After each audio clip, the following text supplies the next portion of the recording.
Live from WRAL News Headquarters in Raleigh, your number one source for local news. WRAL News, coverage you can count on.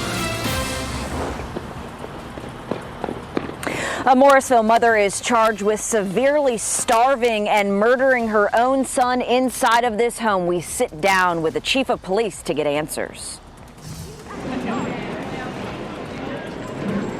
With 4 days until Christmas, the travel rush is heating up. We'll show you how things are looking out here at RDU. And still a cool day out there for us right now, but we do have some warmer temperatures on the way for this weekend. 60s. We'll talk about, though, the rain it could come with coming up. We begin this noon hour with a disturbing case out of Wake County. A mother is charged with the murder of her 10-year-old son. Good afternoon, everyone. I'm Ken Smith. And I'm Renee Chu. Thanks for joining us. 33-year-old Priyanka Tiwari is due in court this afternoon. WRAL's Chelsea Donovan is live in Morrisville with what she's learned about the case. Chelsea. Yeah, this townhome behind me here in Morrisville on Craig Mead Drive is where Morrisville police responded to about 5:30 last night. They actually responded after the mother inside, who you mentioned, called 911 because her son was unresponsive. And when investigators arrived, they tried to do CPR, but the police chief said the boy was in a state of rigor mortis and he was badly decomposed. The chief says there was little to no food inside the home. The boy's mother, 33-year-old Priyanka Tiwari, was taken into custody and charged with murder and child abuse. The child had been extremely malnourished, apparently had lost a considerable amount of weight in just the last few months and not been eating, which led us to, putting a lot of our focus to the mother, who's the only person that's been around the child. Now, according to the police chief, they've actually responded to this home 8 times over the course of this year, many times for welfare checks from family calling from India to check on the boy. As you mentioned, the mother is due in court in the next 90 minutes and will be there and bring you updates on WRAL.com and in our later shows. Such disturbing details about that case. Chelsea, thank you.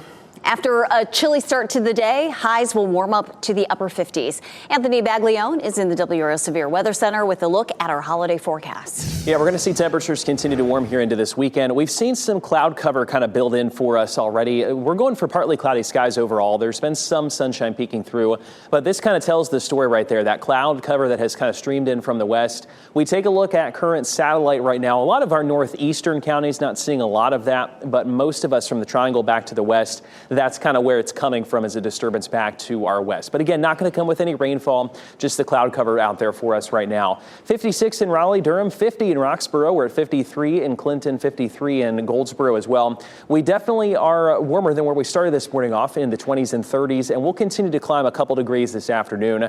Travel-wise, though, we should be in great shape today. No big impacts for us. There's a moderate impact back toward, let's say, Dallas, but our neck of the woods looking good. We could see some rainfall, though, into this weekend. Mainly once we get past, let's say, Christmas night into Tuesday morning. That's when we bump it up to about a 70% chance or so. The next time we meet, we're going to walk through that hour by hour and talk about when you may want to steer those travel plans here in just a few minutes. Anthony, thanks. The holiday travel rush is on. An estimated 115 million Americans expected to travel over the Christmas holidays by road and by air. WRAL's Shelley Jackson live at RDU International monitoring the foot traffic for us. How's it looking out there, Shelley? Well, Ken, it's shaping up to be a pretty good day to travel. Not too much in travel delays related to the weather out here on the East Coast.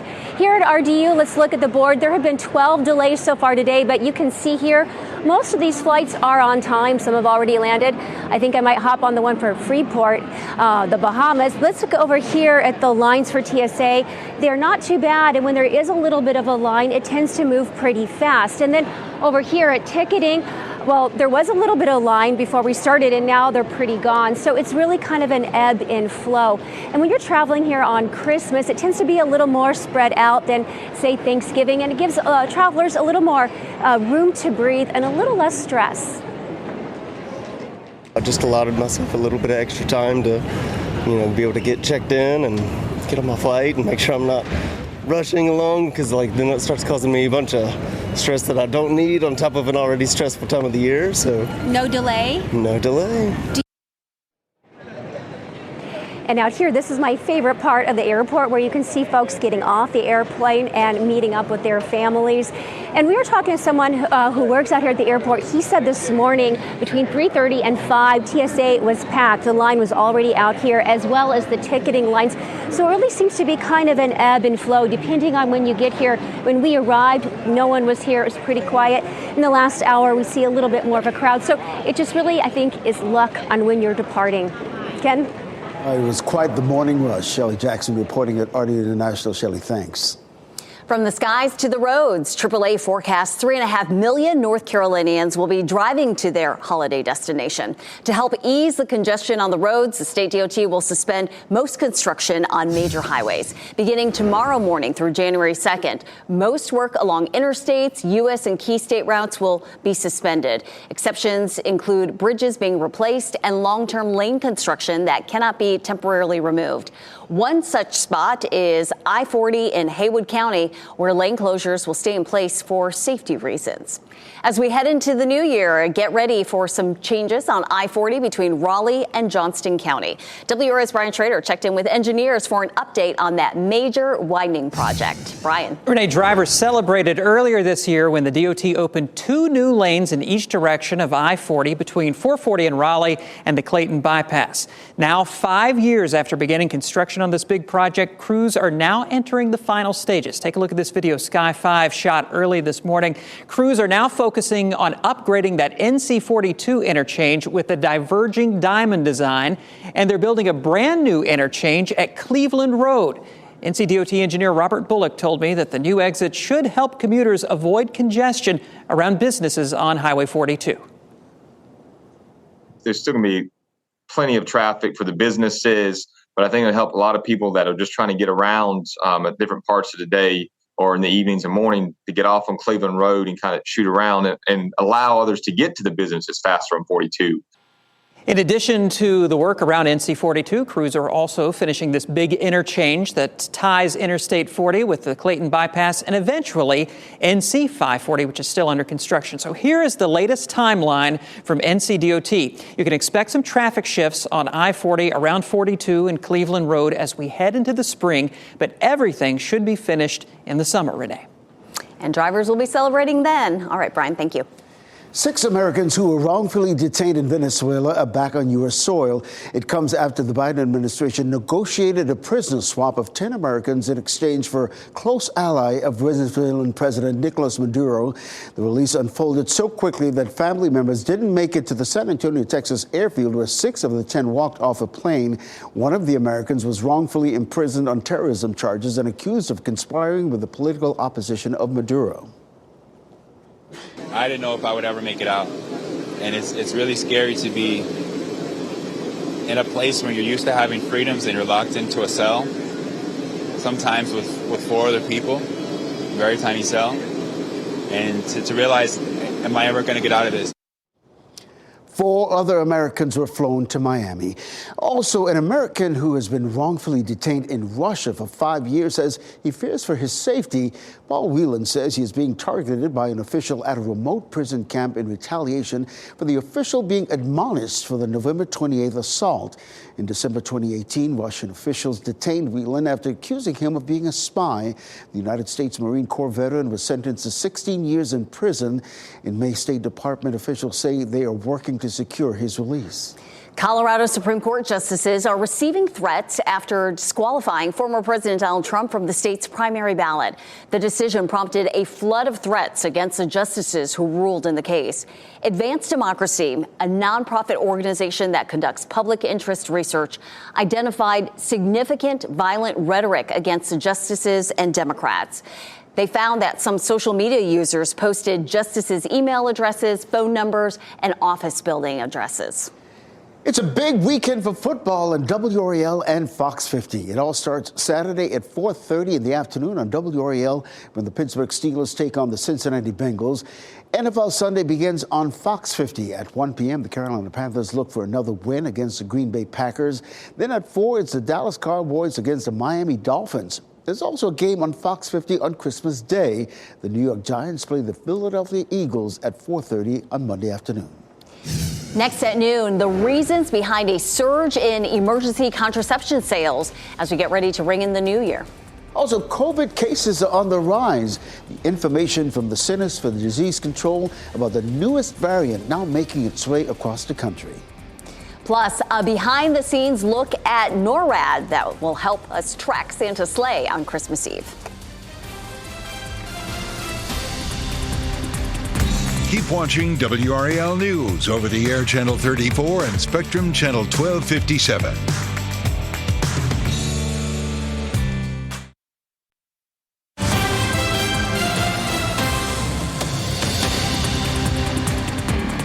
Happening right now in the WRAL Live Center, we now have pictures of the two people who died on Tuesday in that helicopter crash. This is Chris Doherty and Monroe Smith. They both worked for 6 ABC in Philadelphia. Monroe Smith was 67 years old and Christopher Doherty was 45 years old. The helicopter went down Tuesday night when they were returning from an assignment near the Jersey Shore.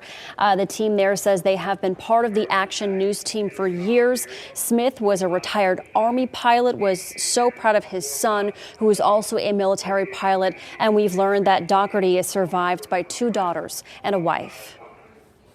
Sales of emergency contraception in the U.S. may surge following New Year's celebrations. A new study published in one of the oldest general medical journals found the trend has occurred over the past several years, with sales spiking by 10% in the new year.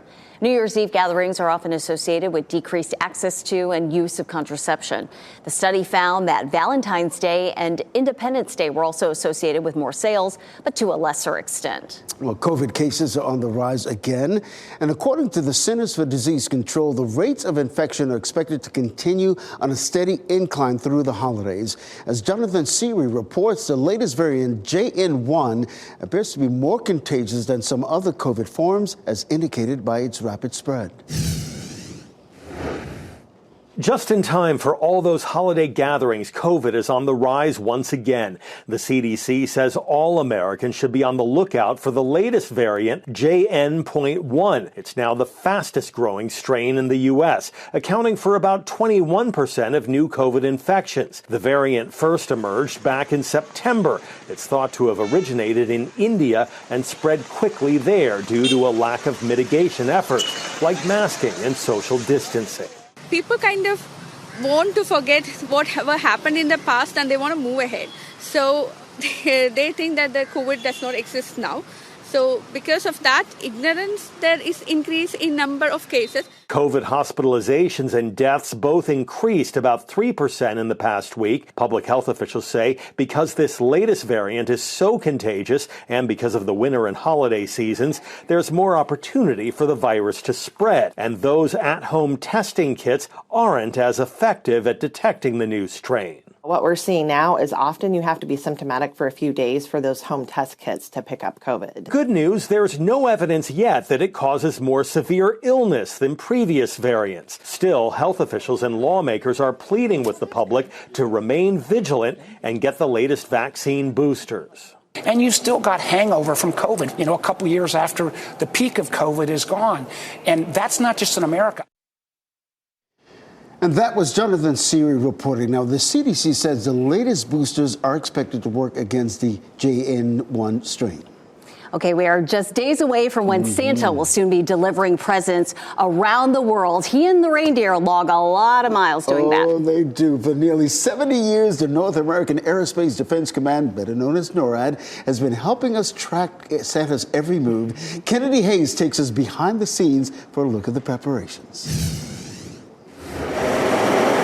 We track Santa with the same assets that we use to keep the North American continent safe every day, which is our jets, our radars, and our satellites. This year, NORAD will track Santa in this center on the Peterson Space Force Base in Colorado Springs. Even though Santa is faster than Starlight, with their powers combined, we get a really good sight image of where he is at all times. Military and civilian volunteers flood in from 4 a.m. to midnight. This is one of the first stops for our volunteers as soon as they enter through the hangar and they're greeted good. The modern tradition of tracking Santa started in 1955 when a child dialed an unlisted NORAD phone number in an advertisement. A colonel picked up and the child asked where St. Nick was. 68 years later, NORAD Track Santa has grown into a massive operation. Well, we got just under 100 phones in this location.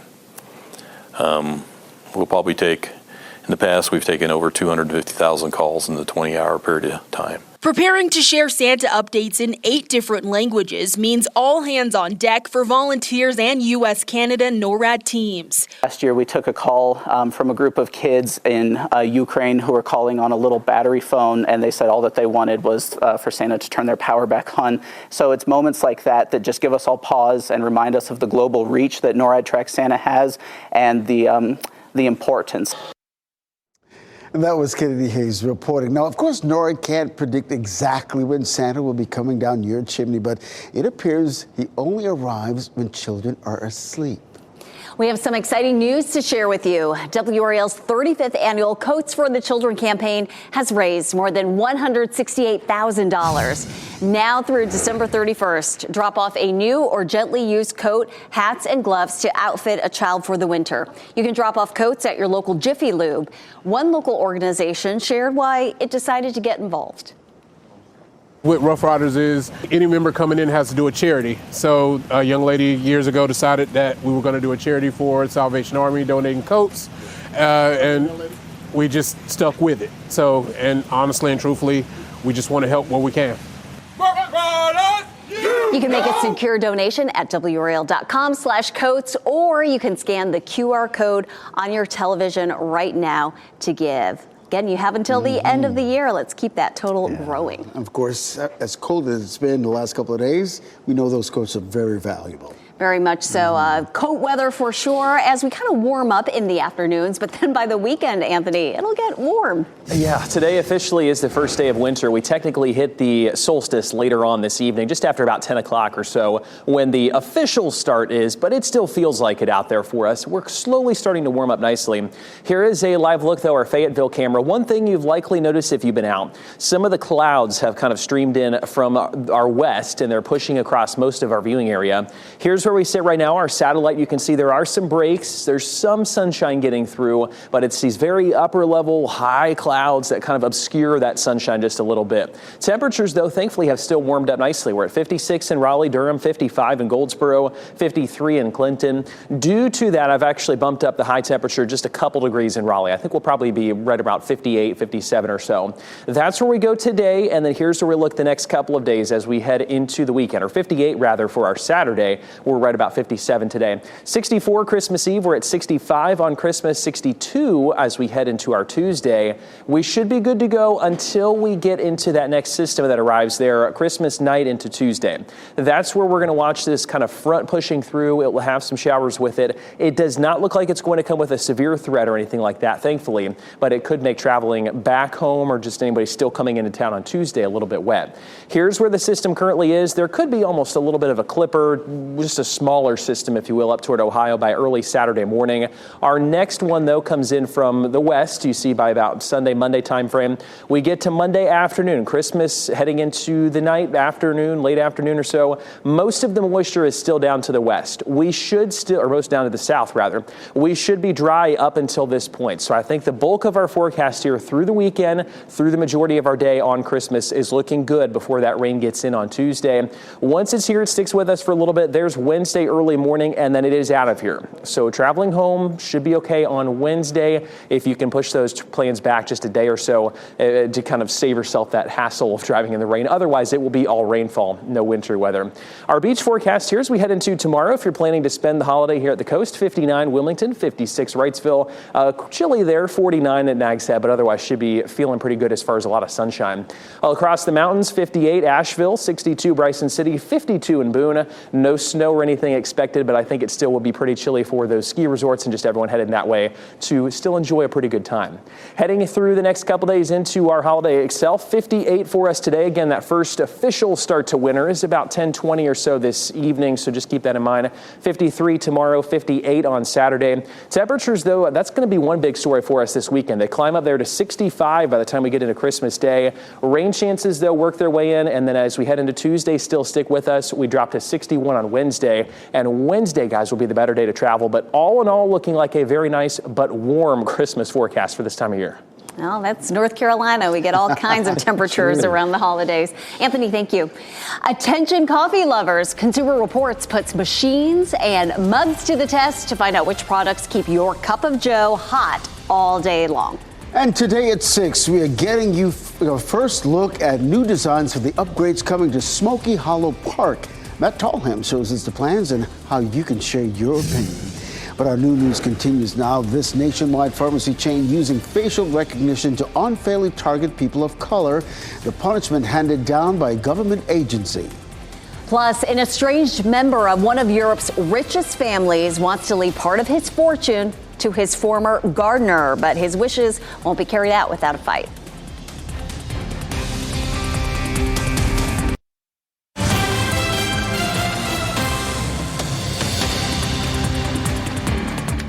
Happening right now in the WRAL Live Center, we are following some breaking news. At least 15 people are dead and 25 are hurt after a shooting at a university in Prague. Police say the shooting happened at Charles University inside the philosophy department building.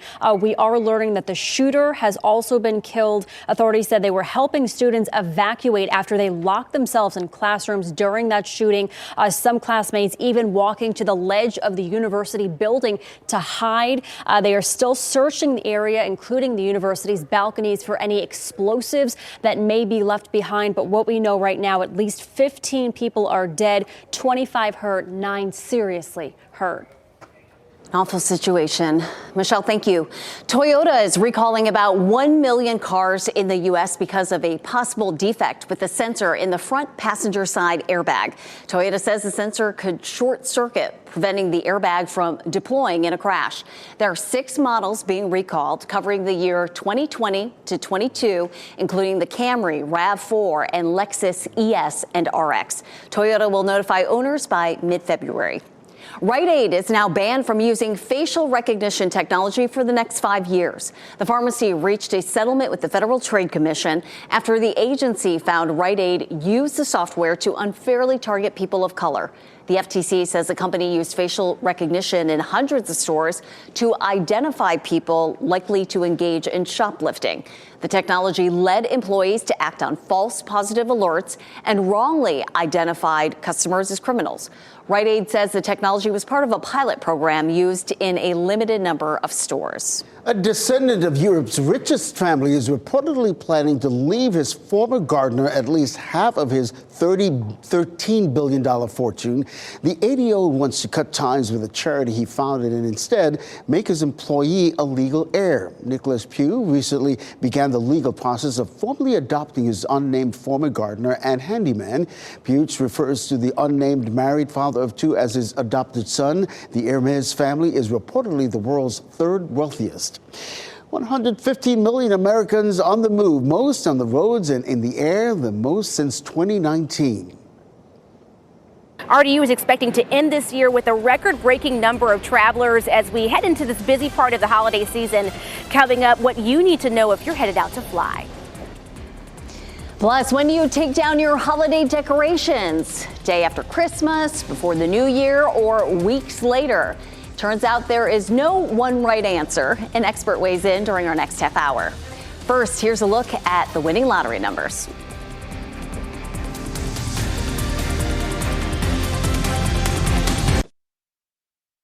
Shot in 4K ultra high definition. Your number one source for local news. WRAL News. Coverage you can count on. If you are flying out for the holidays, prepare to see a lot of people waiting in the TSA security line with you. Yeah, the TSA expects today and tomorrow will be the busiest days at the airports all across the country ahead of Christmas. WRAL's Kelsey Coffey is at RDU with a look at the rush. RDU is expecting more than 800,000 travelers this holiday season. The TSA line has cleared out for now, but check out this video from earlier this morning. As millions of people are flying out ahead of Christmas, TSA is reminding people about packing gifts. They recommend packing gifts in a gift bag or box. Don't wrap them. That way, if there's an issue in the security line, the folks at TSA can easily pull it out. Today, the TSA line here at RDU cleared out before 7 this morning, but some airlines had long lines where people were waiting to check their bags. Normally, we try to get here 2 hours before, and that's always more than enough time. But this morning, the line, I've never seen a line this long, especially to be in the line. And I would say get here at least 4 hours before time. Or hey, maybe you're staying here for the holidays and your family is coming to you. Well, RDU recommends that you wait for them in the cell lot. That's an easy place to park. It's free and it helps you avoid the hassle of waiting in all that traffic as you wait for your loved ones to arrive. Kelsey Coffey, WRAL News at RDU. And if you're driving for the holidays, you can expect some relief at the pump. New numbers released by AAA early this morning show the average price of a gallon of gas in North Carolina is $2.96. That's 16 cents less than the national average, which is $3.12. At least 27 states have prices below $3 right now. You can find the lowest gas prices near you by going to our website, WRAL.com, searching Fuel Tracker. A Holly Springs Town Council member who was just sworn in earlier this month is charged with DWI. Christopher DeShazer was arrested after crashing into the woods off North Main Street around 12:15 Wednesday morning, just hours after the Town Council meeting. DeShazer is due in court on January 5th. A home on Nicky Avenue in Fayetteville is the center of an investigation after a 6-month-old and a man were shot. Police say they responded to Cape Fear Valley Medical Center for a man with a gunshot wound around 9:40 Tuesday night. Then they found the baby who had been shot in this home on Nicky Avenue. Members of the Seabrook Braudel Neighborhood Watch tell WRAL they are stunned by the violence. Tonight, Wake County will honor those who died this year while they were homeless. There will be a candlelight vigil and name reading ceremony. The event is happening at 7:15 at the South Wilmington Street Center in Raleigh. Our WRAL Doc unit is sharing news stories from some of their most powerful documentaries over the last year. WRAL investigative documentary reporter Kristen Severin joins us now to talk about their brand new special called Where Are They Now? Airing Christmas Day. Kristen, great to see you. So good to see you. Looking back at these powerful stories, walk us through some of the ones that have stood out to you. Oh, Ken, all of them really stick with you. It was amazing to really check back in to see how some of the people in our documentaries are doing. If you remember, Critical Term was a documentary I produced and reported on with WRAL anchor Julian Grace.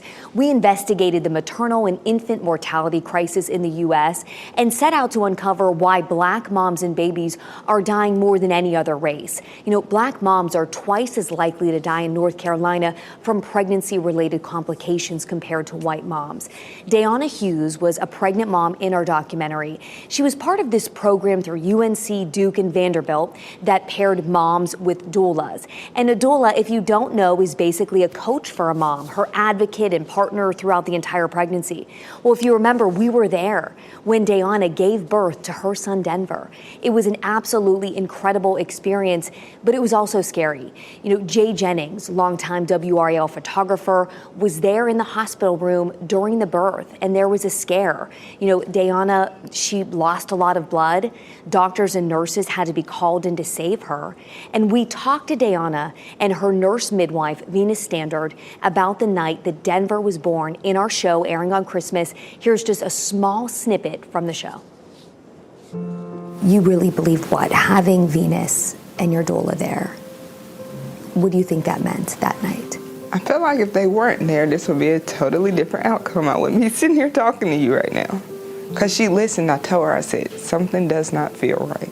I don't feel right. And she said, I know, you're bleeding more than I would like, and I can stop it. I just need time. I just have to stop it.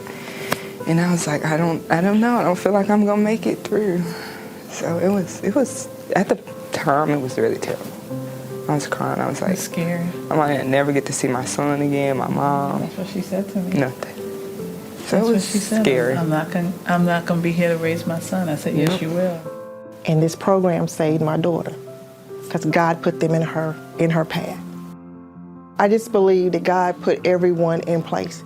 And it was like a beautiful orchestra. Even the uncertain time, it was a beautiful orchestra. And Venus, yet again, I can't put it in words because there is no words for how she maneuvered. I don't know, that little boy, I don't know, like he's amazing, he's awesome, he's very intelligent, and he just makes my day. And I'm so grateful that he's here.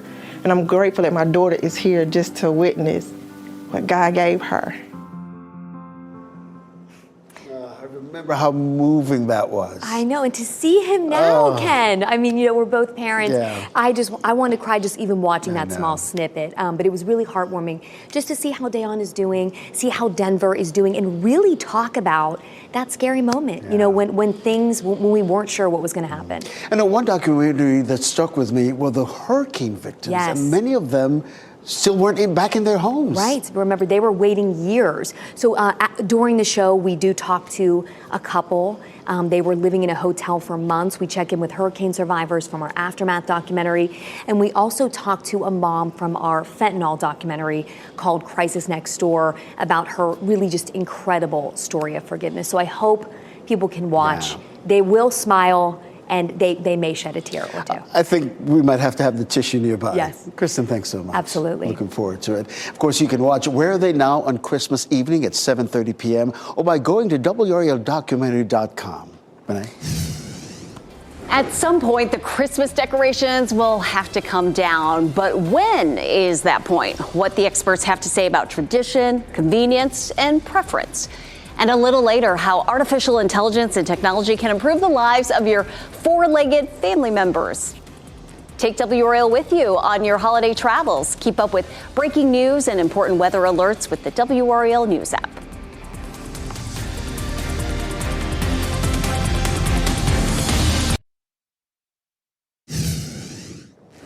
A Harnett County bus driver who saved dozens of students from a burning bus appeared on the Drew Barrymore show this morning.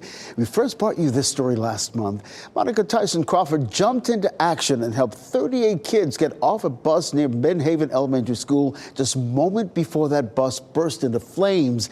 Well, today the students she saved surprised her with messages of thanks on the Drew Barrymore show.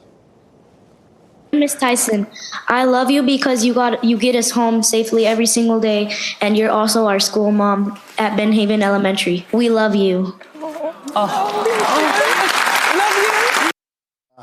Well, earlier this month, Tyson Crawford was awarded the Harnett County Superintendent's Shining Star Award.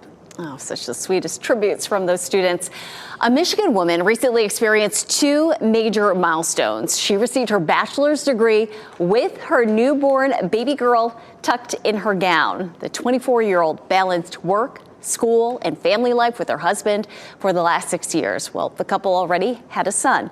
Mom was scheduled to have a C-section on December 18th, but her daughter had other plans. She decided to arrive on December 6th, 10 days before the commencement ceremony. The graduate says her mother gave her the idea to keep her baby with her throughout the ceremony. See her all snuggled in the gown. And get this, she graduated magna cum laude with a degree in early childhood education. How awesome is that? Perfect. Supermom. And she'll remember that forever. Well, first there's the debate over how early Christmas decorations pop up at businesses and around people's homes. Now, people are chiming in on when they should come down. We'll share varying opinions on the right time to store your holiday decor.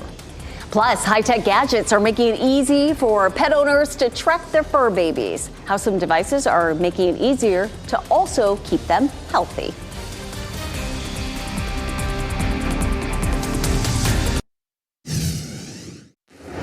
12:44 right now, breaking news in southern Johnston County, where we have a crash on I-95 between Four Oaks and Benson. Both southbound lanes are blocked right now, and traffic is getting by on the shoulder. You can see those heavy backups as you head out of Four Oaks. Also on the northbound side of 95, delays begin right there at the I-40 interchange in Benson. So the best alternate route to get between Benson and Four Oaks for the next little while, at least, is going to be 301. It's in good shape between the two. Of course, you can check that traffic map at WRAL.com or the WRAL News app before you head out. Brian, thanks. Well, twinkling lights and an assortment of ornaments may help create a festive atmosphere inside your home, right? But at some point, the holidays end and it all have to come down. Brian Yanis has expert advice on when you should pack it all away. It took hours, maybe even days, to deck the halls for Christmas. But when is the right time to take it all down? First week of January. So I usually take them down January 6th. Honestly, 2 or 3 weeks after New Year's Eve. Like April. And experts say they're all correct, whether you take off the trimmings on December 26th or leave them up well into the new year. It all comes down to personal preference and cultural beliefs and family tradition. Generally, the Western tradition is to leave festive fixtures up 12 days following Christmas, which is January 6th. And those who are Eastern Orthodox observe the holiday on January 7th. But professional organizer Lori Reese says waiting for Santa to return to the North Pole is only a mile marker. When it comes to indoor decorations, there's no hard, fast rule. I think you should do what feels right for your household. But not for outdoor decor that could annoy your neighbors. People generally will take them down at the end of the season, but they also may want to take down their exterior lights and decorations if there's inclement weather coming.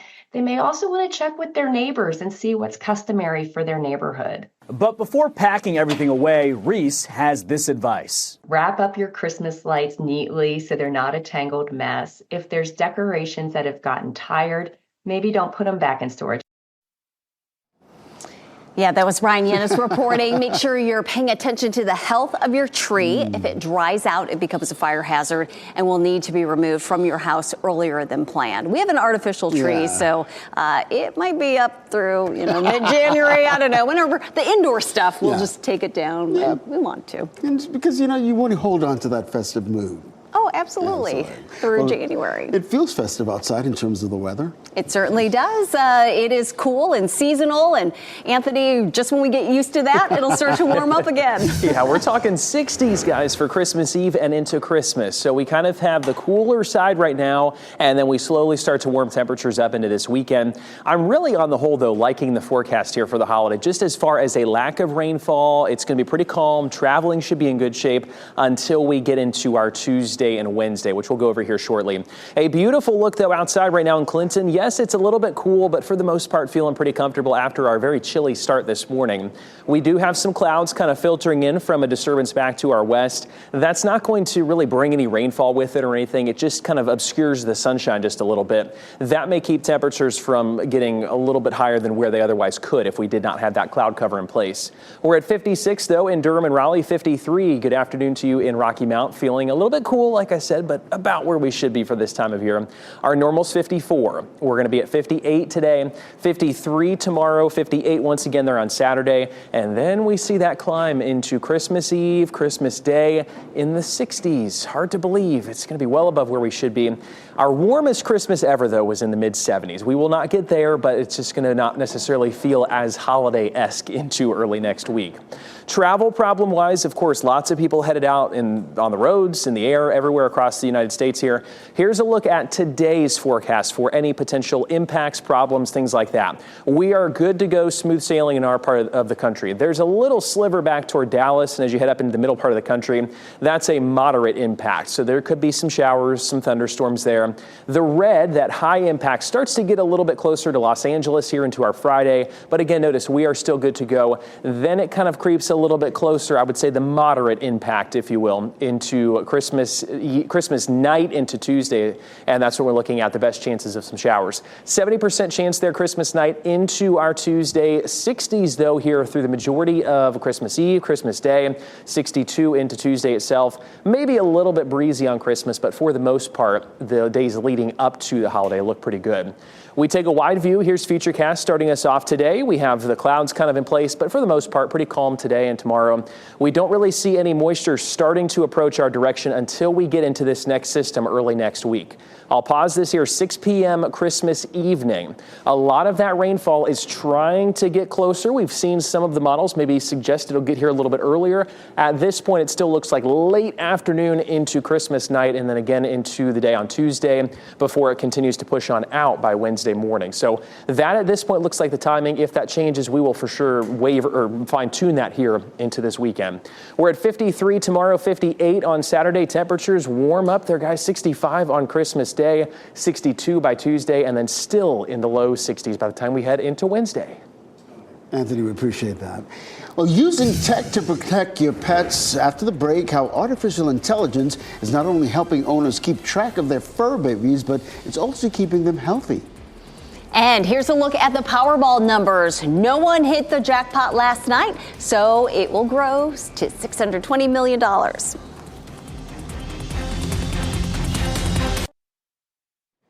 As we wrap things up here, here's a look at a few of the headlines we're following today. Murrayville police arrested 33-year-old Priyanka Tawari for murdering her 10-year-old child. She's in court today facing murder and child abuse charges. Investigators responded to a 911 call at that home on Craigmead Drive where the boy was found. Police have been called to that house 8 times this year.